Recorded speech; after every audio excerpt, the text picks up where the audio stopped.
Welcome to the Natural Podcast. We bring awareness of sustainable health in the business hustle space. Natural Podcast is perfect for the high-performing, business-minded individuals who want to work with their biochemistry to achieve success and optimal health. It's Friday, which means it's time for friends sharing facts about health, business, and overall success. In today's episode, we talk to Jessica Mosiuk. As a registered holistic nutritionist, Jessica has helped hundreds of people break free from pain and discomfort of irritable bowel syndrome, but making simple, sustainable nutritional lifestyle changes. As someone who suffered with chronic digestive issues for years, Jessica is no stranger to feelings of frustration and confusion that accompany functional bowel disorders. That's why working with her is more than just a meal plan. She will support, encourage, and guide you back to optimal health with kindness and compassion. Jessica absolutely loves the outdoors, loves rock climbing, surfing, and skiing. Welcome to the Natural Health Podcast. Thank you so much. Thank you for having me. You're most welcome. So what's been your recent outdoor activity that you've just loved? Ski season just started here. We are the opposite. We're going into winter. So I had my first ski day last weekend. It was awesome. That sounds amazing. It's interesting you say that because here in Australia it's supposed to be summer, but I heard that not far away from us it was snowing. So it's crazy. No. Absolutely crazy. But hopefully we'll get some summer here in Australia. The outdoors is amazing. So Jess, the audience is so excited to hear about this amazing episode. But before we get into IBS and all things stool, let's find out a little bit about you. What got you into what you're doing right now? Yeah, I think like a lot of other health practitioners, my journey into this career started with my own struggles. I was diagnosed with IBS back in 2008. And I think like a lot of my clients and patients that, when I was diagnosed, I had no clue what to do and wasn't given any information on how to manage it. So I really had to take things into my own hands. And when I realized just how much, influence my diet had over my IBS, I was just like, everybody needs to know this. Why aren't we being told this? So from there, I delved into the world of holistic nutrition and went to nutrition school shortly thereafter. And here I am today. That sounds like an amazing story. And I love that you've actually been through it. Yes. And you had that moment where you're like, I want everyone to know, everyone needs to know about this. Yes. Yeah. So tell us about the moment that you realized food was an issue with it, because that's what you just said. Yeah. So when I was diagnosed, I was actually vegetarian. And so I was eating a really healthy diet. And so when I started to realize that what I was eating was making me feel worse, I was so confused. I was like, I don't understand this. I'm eating healthy. What's going on? And nobody had ever talked to me about FODMAPs before. And when I realized that some of these healthy foods that I was eating, I wasn't able to digest properly. And when I took a little break from them and felt so much better so quickly, it really made me look at my nutrition in a different way. And, I think at the time I was also putting like a real health label on things and starting to look at it from a different perspective. Yeah. And then you just went off and studied nutrition. Yes. Yeah. You became, so you went through what you went through and understood it and went, you know what, I want to help individuals that are going through me and I don't want them to struggle like I did. That's amazing. Yeah. Yeah. I love that you've taken that initiative and now you're here helping individuals with IBS. Yes. And let me tell you, it has been a journey. So much information on IBS has come out over the last 10, 15 years. So it's always changing. It has. And that's exactly why people have tuned into this episode, because they've been diagnosed with IBS and now what? And that's exactly the topic, right? It's kind of like, okay, I've got the diagnosis, but what now? So just before we get into that, tell us a little bit about what optimal health and success looks like for you right now. Yeah. I mean, to me, success and optimal health really look like being able to do the things that you love with the people that you love in the places that you love. And looking from a success perspective, if we're talking career, a little bit of freedom. If we're talking from the health perspective, I think that also comes down to having freedom. Freedom in the choices of, your foods, and being able to be more liberated in the foods that you do eat because you've come so far. And so I really think that freedom around what you do is a key marker of success and health. Freedom. I love that word. Yeah. And freedom in success, freedom in health. Yes. Yeah, it's powerful. It's powerful. It is. And when you don't, at the beginning of your gut health journey, when you don't have that freedom, when you're reacting to so many different foods, and then you come out on the other side of it, you really start to appreciate that freedom more. Yeah, and I can just imagine the frustration that you've been through and other individuals with IBS, because freedom is a powerful word for them, because they would have had to been stuck next to maybe a toilet at home, or not go to certain things because they're unsure of how they're going to react. So freedom wasn't even an option for them. Exactly. And it wasn't for me either back in the day. Everything I wanted to do with friends or family, I was always thinking about, well, how am I going to feel that day? Am I going to be able to go do that thing? Am I going to be able to enjoy myself? Yeah, I know a few people who have IBS, and they say to me, Mihaela, before I go to an event or somewhere, I make sure I go there the day before. I need to know where the toilet is. I need to know where I'm going to be seated, where things are around me, so then I feel comfortable going. And if not, I'll just rather stay home. Exactly. Yes, that's such a common experience. Yeah, and getting a hold of everything and then being able to be free. Wow, like that is a goal to look forward to. It is, yes. It definitely feels really lovely being on the other end of it. And I hope that, on my Instagram, I share all the things that I'm doing all the time so that, people can know that there is a life on the other side. Yeah, definitely. So let's talk about IBS, right? People are probably confused and are like, I don't even know what it means. What's the criteria to be, to qualify to have IBS? What actually is IBS, Jess? So IBS is a syndrome, meaning it's a cluster of symptoms. So it's a diagnosis of exclusion. If, according to all the diagnostic tests, that your GI system is normal, well, then it's considered a functional GI disorder because it looks normal, but you're experiencing all of these symptoms: gas, bloating, bowel changes, pain. And that's, the frustrating aspect of it. Like, your normal is the most frustrating thing to hear at a doctor's office when you've been suffering for so long. The official diagnosis for IBS, you do have to be suffering from abdominal pain for at least 3 months, and it being related to bowel movements or change in your bowel movements in the form of it. But a lot of people experience just, vague gas, bloating, bowel changes, and don't really fit into the official IBS diagnosis too. So there's a real spectrum of it.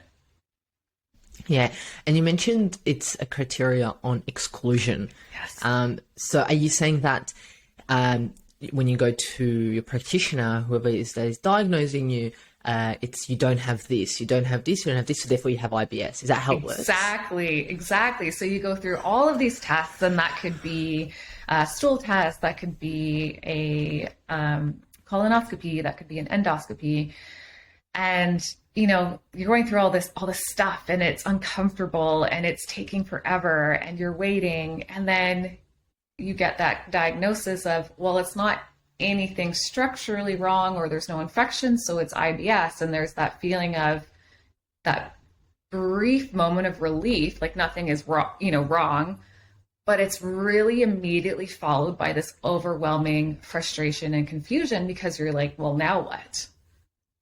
Nothing's wrong with me. So what do I do now? Yeah, you're right. You get that like, okay, cool, I've got IBS. Yes. Well, no, but Exactly. then you're like, but what does that mean? It means I don't have all of these other gut issues, or I don't have any of this, but I've got this. But what is that? And it's interesting. I know an individual that actually got diagnosed with IBS, but it wasn't IBS. It was that she was pregnant. Oh my So gosh. I know. So gone wrong. Exclusion's gone wrong. And I mean, this can happen. This is what's good to bring this up and talk about it. These things can happen. And this is why a lot of people may be diagnosed with IBS, but it may not even be IBS. Yeah, it can very much mimic other things. I've never heard the pregnancy situation, but like, thank goodness that's not happening all the time. But it can certainly mimic other things.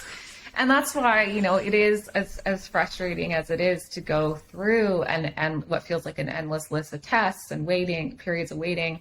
It's still important to go through all those things because, they are generally vague symptoms. So you do want to make sure you rule everything out.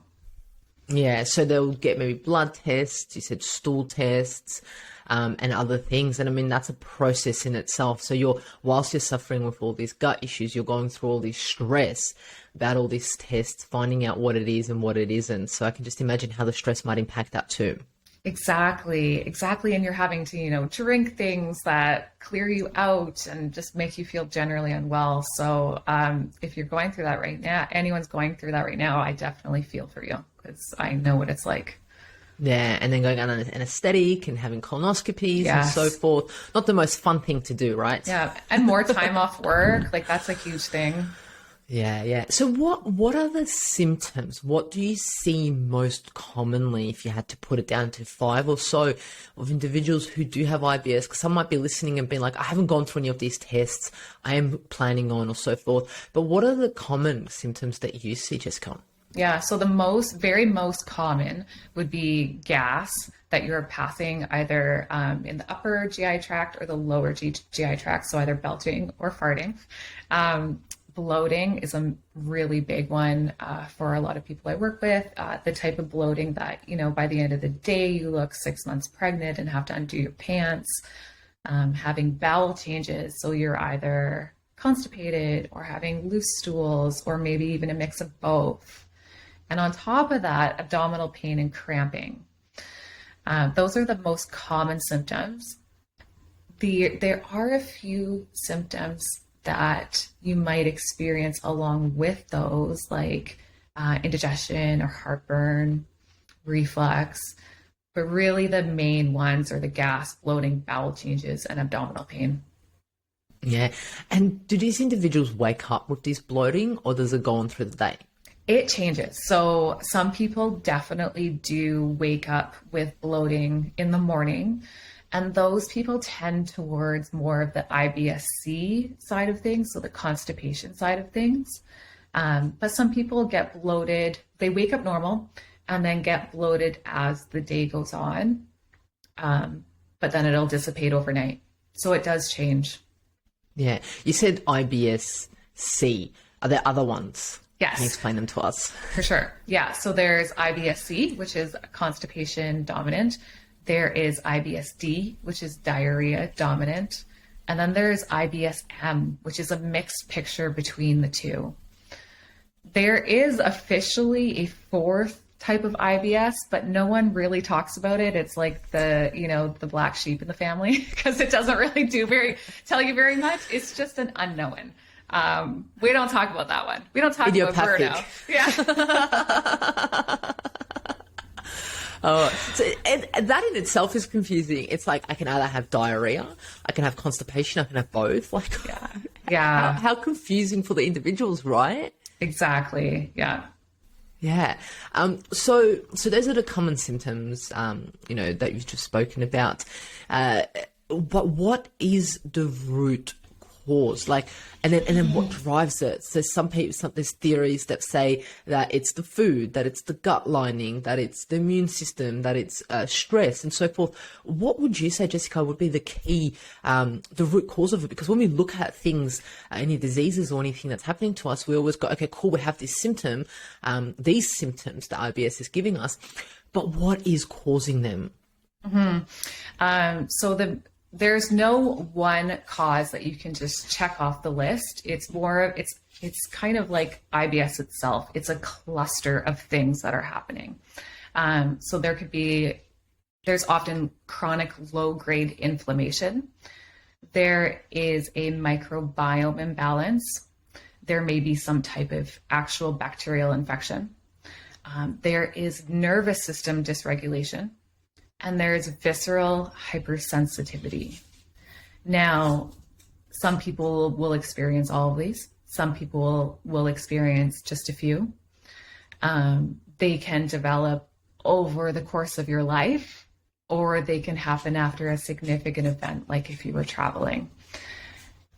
Now, that's a lot of root causes. I just told you.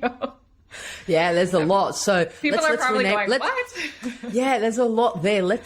Can we dive into some of them? Are you all right with that, Jessica? All right. So you said traveling, and I see this very, very often. Someone goes overseas to a country they've never been to, and then they get some type of sickness, gut issue, and then they come back, and they've never been the same since. Yes.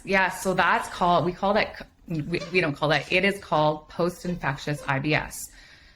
So that happens when you get a bacterial infection. And then, of course, your immune system is going to fight it. But your immune system fights it by producing an antibody. And then for some people, that antibody response actually turns into an autoimmune response, where then your immune system actually attacks a naturally occurring protein that governs gut function. So it's an autoimmune response after getting a bacterial infection in the gut. So what happens is with this, your immune system is now attacking this protein that's supposed to be contributing to your healthy gut function. You actually have gut nerve damage. You have motility changes. A little bit of pain will feel like a lot in your gut. You'll start to experience diarrhea or mixed bowel movements. There's actually a test for that now, which is great. Yeah, that's amazing. So what type of test is that? So it's a blood test. It's called IBS Smart. Wow. Okay, cool. And where do you get that one from? Is it just from your GP? Can naturopaths, nutritionists do that? Because I know that you're located in Canada, so it's different to Australia, and I'm going to look into that. Yeah, so you can order it directly through their website. It's Dr. Mark Pimentel from the States that has, spearheaded the development of this test. So they have a website, and I believe you do actually still need a GP requisition, but I believe the website will take care of that for you. Yeah, that's amazing. That's good for individuals to know. Yeah. Now, a key thing to know though, like if post-infectious IBS, you really will have loose stools, diarrhea, or mixed bowel movements. If you just have constipation, it's not very likely that it is post-infectious IBS, but not totally, not plausible. So yeah. And individuals go on like maybe the best holiday, but especially after everything that's been happening, and they're finally like, yes, we're going to go away. And then they come back and they just can't stop going to the toilet, right? Yeah. So it's interesting for the audience that's listening to think, if they do have issues, think about when it started. And that's what we always talk about. I'm pretty sure you do the same, Jessica. You go, when did it start? Or when did it hit that point where it's never been the same? What occurred around that time? Totally, yes. And there's usually two responses that I hear the most. So one is the traveling. They went away, got GI sickness, had to be on antibiotics, and were never really the same after that. That is one scenario that's the most common, event that caused IBS. The second one is somebody that kind of had not great digestion their whole life, maybe were prone to a little bit of constipation or stomach aches as a kid, but kind of carried on, just not really a big deal. But then when they hit adulthood, lovely, stressful adulthood, everything changed. In their 20s, they went to university or they got their first big job, and suddenly everything shifted. So all the GI symptoms that they had as a kid were now everyday chronic classic IBS. Yeah, so it's either going on a holiday that's supposed to be fun, or starting, adulthood, which is supposed to be fun. Yeah. So basically we can't do anything. Just stay home. I was going to say, just stay home. Yeah. Become a hermit. This is my advice. Yes. Do that now. No, it's interesting that you said that's the two things that you hear most after going on a holiday, or stress, right? Can we dig in a little bit about stress? Sure. How is stress connected to irritable bowel syndrome? Yeah, so your GI system has part of your nervous system in there called the enteric nervous system.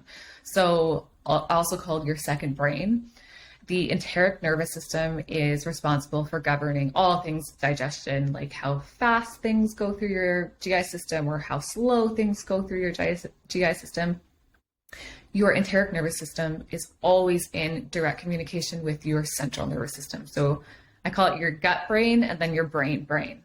Those two are always communicating together. In people with IBS, that feedback loop has become disrupted, or things are triggering when they shouldn't be. So if you've ever, think of moments when you've ever felt butterflies in your tummy, that's your two nervous systems talking to each other.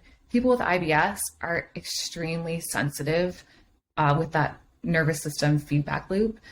And so things are getting triggered when they shouldn't be, or a little bit of stress or anxiety or tension triggers a big response. Yeah, I like that you call it your brain and your gut brain. Love it. To be clear, yeah, we need to be clear about that. Yeah, so maybe, stress just impacts us on so many levels. And I'm pretty sure you yourself and the audience can think about a time when they've been stressed out and the first thing they look at is the toilet and they run for it. So even individuals who don't have IBS, that is evident there also. Yep, and stress is the number one reason for IBS flares. When people get things under control and feeling good, what can set them back is a period of stress. Yeah, tell me about, so you mentioned flare. I love it. Tell me about this flare. So are you saying individuals can be diagnosed with IBS and then not have it and then have it all of a sudden, or what does that mean? What does a flare mean? Yeah, so IBS can be transient throughout your life. Actually, that is a key indicator of if it is IBS or if it's mimicking something else. IBS ebbs and flows. Other conditions are constant. So if you have been doing all the things for IBS that one should do and aren't feeling any better, it's time to investigate further causes. Sorry, that was a little aside. Flares, yes. So using the right tools through nutrition and lifestyle, you can very much get your IBS under control to a point, where you're symptom free 80 to 90% of the time. That's huge. 80 or 90% of the time. I could just, I can hear in some people being like, 80% of the time I can be better. Are you serious? Yes. Yeah, it's possible. I promise you it is possible. And then, when you start to feel flare coming on, usually caused by stress or illness, going back to that, GI infection scenario. The nice thing though, when you are at a point where you are maybe experiencing a minor flare, is you have the tools from previously to squash it pretty quickly. Yeah, I love that you're able, it sounds like that what you do is you give individuals back their power over their body and being like, the IBS is not taking over your life, you're back in control. This is exactly it. Helping them regain control over their gut health. Yeah. Gut health. Love gut health. Yes. So let's talk about gut health in itself. I know we've spoken a little bit about infections and you don't have to go overseas to get these infections. They can happen at home, right? Absolutely. Let's get that straight. So they can happen at home also, but people are more likely to try different foods, do different things. Their gut's not used to different foods and so forth. But let's talk about gut health, right? How does gut health impact IBS, or does it even? Mm-hmm. No, it absolutely does, because if you have poor gut health, and maybe let's define that for people listening. So poor gut health would mean that you have a lack of diversity or healthy numbers of good gut bacteria. That is my definition of gut health. So when you have poor gut health, you might be experiencing GI symptoms, maybe some anxiety or depression, mood symptoms. When you have poor gut health, but maybe not full-blown IBS, it can predispose you to the infections that cause IBS. So your natural defenses are going to be down. Gut bacteria, stomach acid, these are the things that keep infections at bay. With poor gut health, you don't necessarily have those defenses as strong as they need to be, or maybe even at all. So things like travel or eating something that's gone a bit off, or, drinking some questionable water. These are the things that can cause infection. So if you have poor gut health to start with, you're definitely more likely to get ill. Yeah, so I like the definition of poor gut health. But how would one know what the diversity of their gut is? I mean, it's not like you can just open up your gut and be like, okay, cool, I've got this, I'm all good. It's so nice. Yeah. Little checklist. Yeah. Or can you talk to your little bugs there and go, hey, what's up? What's happening down there? At what level are you at? What do you need me to do? Totally. Yeah. How would you know? Yeah, and it's not a perfect thing right now. There are stool tests available. Some more expensive than others. They're getting a little bit more widely available that can give you a glimpse into, what sort of bacteria you do have in your gut microbiome. But it is just a glimpse, and it's not a perfect thing. We don't know everything there is to know about all the different strains of the gut microbiome. But if you're really curious, you could definitely do a stool test that offers that. Yeah, so a stool test. And like you said, the prices vary for different stool tests, and depends what you're looking for and so forth. But some of the stool tests can offer like parasites, worms, bacteria, the stuff that you spoke about earlier that could impact IBS, right? Mm-hmm. Yes, absolutely. So I guess that would be a good thing to rule out. Yes, yeah, that should definitely be ruled out by, your practitioner. Bacterial infection, parasites. I guess the stool tests I was thinking of are more of like the frilly ones, like the ones you're not going to get offered at a doctor's office because they do a lot more than they need to. Yeah. So it gives you actually like beneficial bacteria. Yes. The ones that look after your immune system, your mucosa, see if there's any permeability happening and so forth. So you can go into depth, but therefore also you have to pay a little bit more to see these into depth, because the issue may actually not be that you have parasites or worms or anything along those lines. The issue may be they just don't have enough good bacteria. Exactly what you said. Yeah. Yeah, and that's good to look at. So it's interesting to understand, that we have stress, we've got infections, we have our gut bacteria impacting, or maybe even be root causes of the IBS. Is there anything else that we've kind of skipped that we wanted to mention about what could be the root cause? Stress. So we talked about stress, we talked about infection. Those are lack of beneficial bacteria. Those are the main things for sure.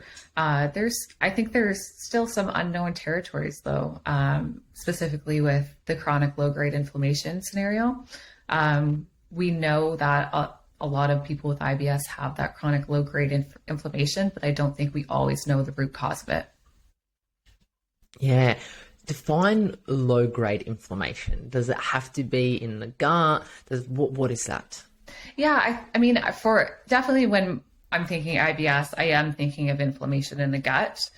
But I mean, I guess that's a good question. Like, if you have chronic low-grade inflammation in the gut, does that mean you have it systemically? I don't think that's a black and white answer right now.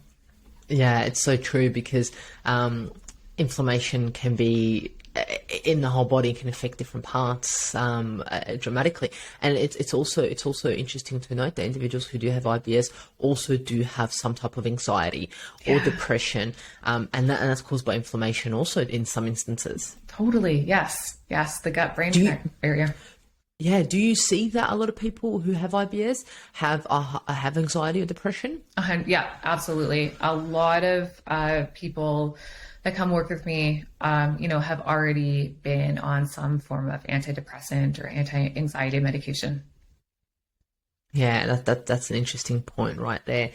All right, so now that we know what IBS is, or we don't know what IBS is, and we kind of know what can be causing or what can't be causing it, because it's such a confusing little thing, let's go into like what can be done. So individual now has an IBS diagnosis, and now what? Yeah, that's a really, really great question, because that, it's such a strong feeling when you're sitting in the doctor's office. It's like, well, now what? You might be handed a prescription for medication. Maybe you might be handed like a 1-page handout of some foods to avoid, but you're really not told very much at the appointment, which is unfortunate. Because we do know that there's so many different coping mechanisms now when it comes to the nervous system or your diet. So the bulk of what I do with a client is, of course, with food, because I'm a nutritionist. So maybe I'll talk about that side first. Let's go. Yeah, the first thing I look at, I look with somebody's diet when they've been diagnosed with IBS. It's like, okay, there's 4 areas that I'm looking at here. So we know that the IBS gut is very sensitive with overactive nerves. We know that digestion and motility isn't happening at the same speed at which like a person with normal digestion would. So we know that there's going to be triggers, food triggers and fiber triggers. So what I'm really looking at is normalizing somebody's meal schedule so that things are in a routine. As much as possible, I'm trying to create a routine for the digestive system. Our digestive system loves a good routine. If you're eating at all different times of day, sometimes late at night, sometimes not at all, it's going to be all over the place. So the first thing I do is I normalize somebody's meal times and meal sizes. Consistency is really key there. I love that. You're talking my talk, girl. I'm all about the consistency, the routine. Yeah. Because our body loves it. Yes. As much as sometimes our routine and us, we don't like it, our body loves it. Absolutely. So that is number 1, because sometimes that alone, just normalizing somebody's meal schedule, can do so much for gas and bloating. So that's the first thing I'm going to do. The second thing I'm going to do is look at what types of fiber that they're eating. Now, I feel like that could be a whole podcast on its own. Yeah, I agree. Maybe even like a 10-part series. I don't know. Fiber is a humongous topic, although it sounds like such a boring, fiber. We all know fiber, wah. It's a massive topic, and there's so many different types of fibers out there. And it's especially important for the IBS gut because the IBS gut is so overly sensitive. So we want to be careful about what types of fibers that we're eating. We want to consider the texture of the fiber. And we also want to consider things like the fermentability of the fiber. So I very briefly mentioned the word FODMAP at the very beginning of this podcast. And again, like an absolutely massive topic on its own. But looking at somebody's FODMAP intake is very important because can cause a lot of gas, bloating, and bowel irregularity. Yeah, so FODMAP, for someone who's probably been the first time hearing it, what is it in short? Yes. So FODMAP, it's a group of carbohydrates that some people aren't able to digest. So when you eat them, they have an osmotic effect, meaning they bring a lot of water into the GI tract, which causes, of course, some gas and bloating, but it can also change your bowel movements. On top of that, you also have a fermentation happening, which is just basically like a gas factory. That's the best way for me to describe it. Just a lot of gas being produced by your gut bacteria. So those two things can happen when you eat FODMAPs. FODMAPs are found in all sorts of healthy foods. Garlic, onion, apple are just a couple examples of foods they're found in. So what we do when you have IBS is we look at maybe trialing a low FODMAP diet. So we temporarily take out FODMAPs, see if things normalize, and then try and bring them back in. I like that you said temporarily we stop the FODMAPs. Very Did you key hear that, there. everyone? Temporarily. I was waiting for you to say that, and I was going to ask you, and I go, how long do we take them out? Yeah. Very temporarily. It should not be more than 8 weeks. And everyone gets stuck there. So most people to some degree find the FODMAP diet at some point in their IBS journey when they're doing it on by themselves. But the problem is everyone gets stuck in the low FODMAP period. And now I'm going on a little bit of a tangent here, I'm sorry, but it's an important story. So this is exactly what happened to me back in the day when I was first diagnosed with IBS, and I took things into my own hands, and I got to figure this out, and stumbled upon the FODMAP diet.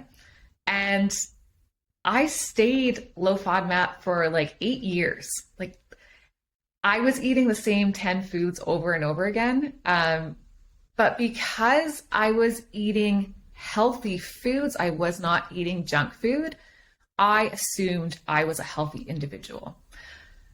May I just remind everyone, this was before nutrition school. So I actually accidentally made my gut issues a lot worse because I starved my microbiome. Now, that's a little bit of a tangent there, but it's very, very, long story short, it's very important that you don't stay low FODMAP forever because it does starve the microbiota. I love that you mentioned that. And 8 years, wow, it's a huge time. And I can understand the individuals going on a FODMAP diet and finally feeling some type of relief. So it would totally make sense. Why would I introduce that food back into my diet if it's making me sick? Exactly. Right, Jess? Yeah. And it's scary. It's scary. People reach out to me all the time saying, I finally feel better and I'm really terrified to introduce foods again. And I understand completely because it is scary. But it is a necessary part of the journey. And if you're not doing it on your own, it's much easier because you'll know, how much to introduce and when, and there's less trial and error. Yeah, cool. So now we know what FODMAPs is. We know that's a process that you do. Look at how much FODMAPs people have because it causes those two issues that you've mentioned, the water and then also the gas. And then you've also mentioned to not stay on it for a long period of time and work with a professional so you don't have that anxiety and that stress, which is causing your IBS to get worse, of reintroducing new foods. Exactly. Yes. So one thing I haven't mentioned yet, though, is actual trigger foods themselves. So a trigger food, by my definition, I kind of lump things into intolerances and trigger foods. Trigger foods are anything that irritate the GI tract. So things like spicy foods, caffeine, deep fried foods, fatty foods, those very irritating foods. Yeah, and do people eliminate this and then see if they feel better and then bring it back in, or they don't, or how does that work? Well, because they tend to be not great foods to begin with, I'm not emphasizing any sort of reintroduction period with like fried foods, of course. But there are some things in there that people just find really palatable and enjoy, like when they go out, for example. So that might be things like spicy foods or having a cup of coffee.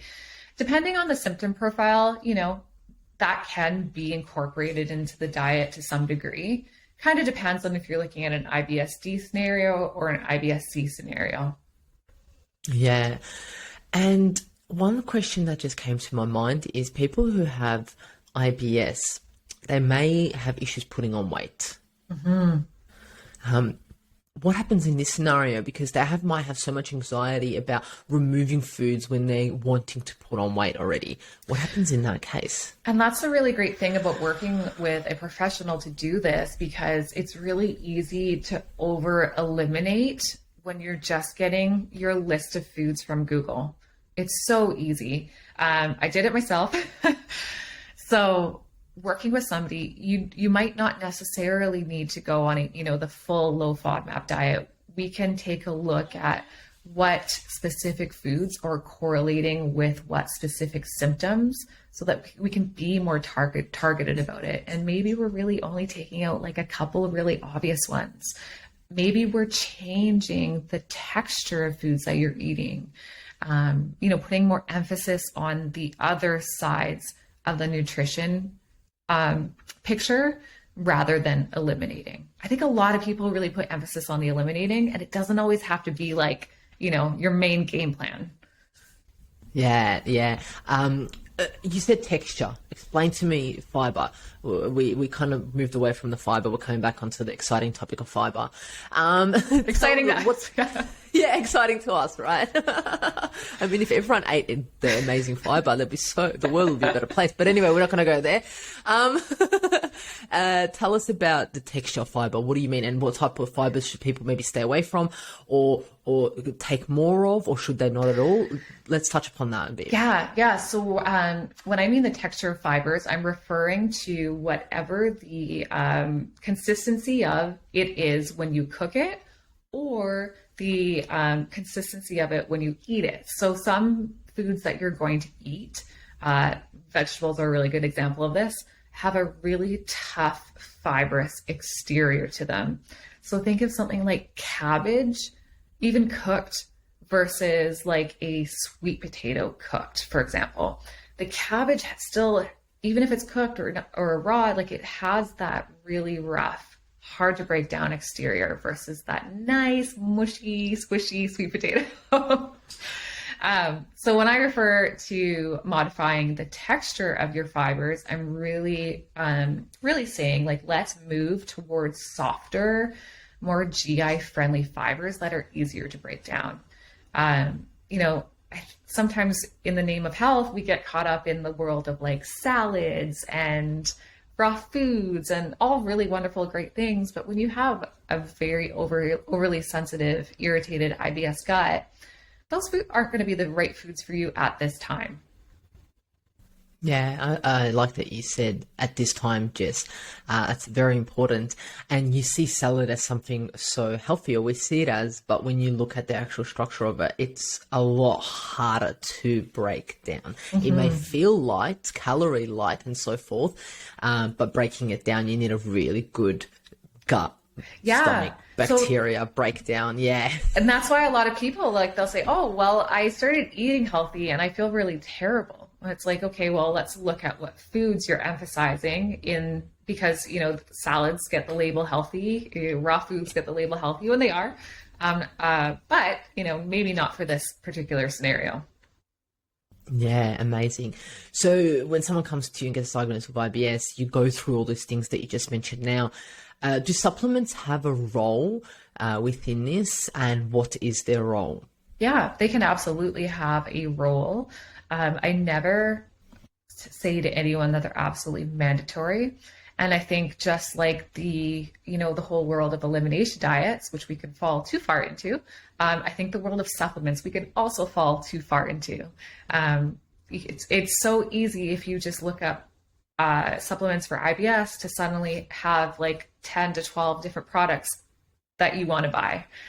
So when we use supplements for IBS, we really want to be very strategic about what we're targeting. There is a supplement for everything. I really try to, I don't really want someone taking more than 3 supplements at a time, because there's pill fatigue, that it gets to a point where too much is too much. So I categorize them into like digestive aids, like gas and bloating aids, and microbiome nourishing aids. Now, that's overly simplified. I could go on forever about different categories of supplements like the nervous system and sleep. But I do think there's a time and a place. And if I were to just like very broadly say, the best supplements for IBS, I'd probably say something like a fiber supplement would be really beneficial for a lot of people. Very specific fiber supplement. A probiotic can be very beneficial when you're trying to shift the gut microbiome. And if I really had to pick a third one, I really love Iberogast for my clients. Yeah, the herbs, those beautiful herbs in there. And that's why I, as a naturopath, I love working with herbs to assist with gut health. Yes. There's some absolutely amazing, nourishing ones. But I love that you said that you don't have to have a supplement. It doesn't have to be complicated. It doesn't have to be hard. And when you work with the right individual like yourself, Jessica, then things are a lot easier. Your stress level drops. You have a plan in place for a period of time. You review it, you do it again, because everything that you said can be thrown out the window for a certain IBS person, right? And everything that you said might be on point for someone else who has IBS. So everything that you're hearing right now may not be 100% right for you, right? Exactly. Yes. Every IBS case is so unique. Everyone's gut microbiome is so unique. So although we have these like broad pillars of what we're going to work on, the nitty gritty details is going to be very individual. Yeah. All right. So you've shared so much information with us and we're so thankful for that. If you could give the audience that's listening 3 practical tips to summarize it, and that they've been diagnosed with IBS and now what would be the 3 practical tips that they could take away? Yes. Well, there absolutely needs to be an emphasis on the nervous system picture, the microbiome picture, and the nutrition picture. And there is overlap to all 3 of those too. So it's hard to say just 3 tips. So I'm going to tell you the things I encompass in those 3 pillars: quality sleep, mindfulness, healthy relationships, and a very as diverse as possible, nutrient-dense diet. Now, I feel like a lot of those things, like, oh yeah, just like get more sleep or stress less, like that's a really loaded topic for a lot of people. That's not that easy. So I always say like the easiest place to start, like look at what you have control over the most in this season of your life. Out of those things. Like if you're a new parent, you're not going to be able to focus on the sleep component. So maybe to make up for that, you're focusing on mindfulness during meal times. Or like if things are really stressful at work and you have to work through your lunch break and you're not getting that like mindfulness time during your meal, maybe you're putting up a hard boundary around your sleep routine and saying, no, I don't care how busy work is, I'm going to bed by 10 o'clock every night. Things will ebb and flow throughout your journey of how much you can focus on all these different areas. So don't get too caught up in, doing it all right from the get-go. Recovering type A perfectionist. Been there. I love it. Yeah. It's amazing the things that you just shared, and I like that you've given a choice. If your situation is this, then maybe focus on that. If your situation is this, focus on this. You don't have to be perfect. It doesn't have to be perfect every day. You're working towards it. Exactly. Yes. Yeah, I love everything that you shared with us. And the individuals listening to this podcast, I think they have a clearer picture of where to start. And I mean, we could go into so much more. You even mentioned healthy relationships. I mean, someone may have IBS because they're surrounded with unhealthy relationships, and that could be a topic in itself. Exactly. Exactly. We're just going to have to start a 30-part podcast series. All about IBS. Yeah, but it is mind-blowing that this is where it's key, going back to what we spoke about at the start. figuring out when did it start and what occurred there. Did you go overseas? Did you start a new relationship? Did you move countries? Did you, what new job, stress, blah, blah, blah. You started a new diet, you started eating healthier, you lost weight, you gained weight. So many things that we could talk about. Exactly. Yes. But Jess, absolutely amazing information you shared with us here on the Natural Health Podcast about IBS. To finish off, I ask all my guests, as this is Natural Health Podcast, what is your natural health hack that you want to share with us? It's so nerdy, and I can't wait to tell you. Okay, so with my clients, it's kind of become a joke at this point of like how much emphasis and excitement and how much I'm always telling them to pay attention to your food when you're eating, because, everyone's looking for the supplement hack. Everyone's looking for, all these different things whatever you can buy to hack your health. You know what the easiest way to hack your digestion is? Pay attention to your food. If you actually take a few deep breaths before your meal, really notice the smell of your food, and think to yourself, like, I am so excited to be eating this. And while I'm talking about this, like, think of your favorite food, like pizza, whatever it is, just your favorite thing. The anticipation of your food will actually start to get saliva being produced in your mouth. So it's like the fastest, cheapest, easiest way to hack your digestion and reduce gas and bloating. That's so underutilized because we're just so used to being distracted all the time. I admit that paying attention to your food while you're eating is very difficult at first, because you want your phone in your hand or you want the TV on. So start small, 5 minutes, 10 minutes, 15 minutes. That's my hack. I love it. I had saliva in my mouth. I was drooling. Yeah, I know. When I actually I didn't do it, but often when I'm doing a webinar, I will do like a little, a little exercise, a little visualization exercise where I get people to think about their favorite foods, and I'll describe a nice pizza coming out and the smell and the anticipation. And it's always gets my mouth watering. That should be happening. If you're not excited about your food, we got to talk, because that's the best way to hack your digestion. 100%. And even going back to preparing your food gets your digestive system ready. So actually making your own food, if you have the time, and cutting it gets the saliva happening. It gets the nerve happening, saying food's coming, get ready. There you go. Digestive enzymes, no need for them. You're creating your own. Totally. I love it. I love it. I love it. Thank you so much, Jessica, for today's podcast episode. Where are individuals able to find you? How can they contact you? Let us know. Yeah, you can find me at Instagram at the IBS Girl, or my website is theibsgirl.com. I've got on both a brand new complete guide to probiotics for IBS, which I was very excited to put. And I actually went shopping the other day with it, might I add. I use it. I made it for everyone, but I'm using it. And it's a really awesome resource. So definitely go check that out. Yeah, amazing. I'll put the link in the show notes also for all that information. Jessica, thank you so, so much for joining us on Natural Health Podcast. Have fun skiing. Thank you. Have fun. Enjoy the season, and I'll talk to you soon. Thank you so much.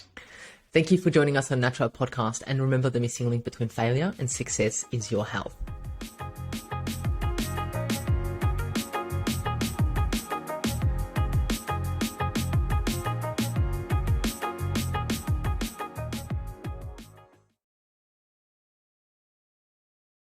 Content and information provided here is opinion of Mahela Raguse and is for information purposes only and does not constitute medical advice. It is not intended to provide medical advice or take the place of medical advice or any current treatment you're undertaking. Consult your own medical professionals for any medical issues that you may be having. This entire disclaimer also applies to any guests or contributors to the Natural Health Podcast. It is advised that you consult your doctor or healthcare professional in relation to any health concerns you may be having. Mahela Raguse does not take responsibility for any health consequences which occur from a person listening, viewing, or reading this content. Under no circumstances circumstances shall the Natural Podcast, Mahela Ragoose, any guests or contributors to the Natural Podcast, or any employees, associates, or affiliates of Mahela Ragoose be responsible for damages arising from the information provided on the Natural Podcast. By listening to this podcast, you agree not to use this podcast as medical advice to treat any medical conditions in either yourself or others. Please note, if you're taking prescription, do not stop your medication or start a new protocol, including but not limited to supplements, diet, lifestyle changes without consulting a doctor or healthcare professional. If you or any person has a medical concern, you should consult with your healthcare provider or seek other professional medical advice. Never disregard professional medical advice or delay in seeking it because of something that you have read or heard on the Natural Podcast or in any linked materials. If you think you may have a medical emergency, call your doctor or emergency services immediately. Neither Mahela Ragoose nor the publisher of this content takes responsibility for the possible health consequences of any person or persons reading or listening or following the information in the educational content.